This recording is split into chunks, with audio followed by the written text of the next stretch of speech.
Em xin chào tất cả mọi người nha. Đến với clip tiếp theo của em. Hôm nay em phát hiện một con vật lạ to như này. Đấy. Ghê không này bác? To và ghê không này? Nhìn ghê không? Cánh ấy. Đấy. Ghê không này? Đấy, nó bò này. Đấy. Đấy. Đã mà ghê không này? Ôi ớn giờ bác ơi.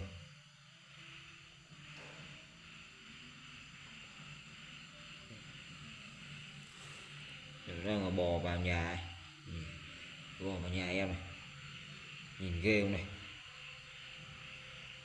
Đấy. To này, cánh đã chưa? Rực rỡ. Đấy. Quá rực rỡ, đã trên màu.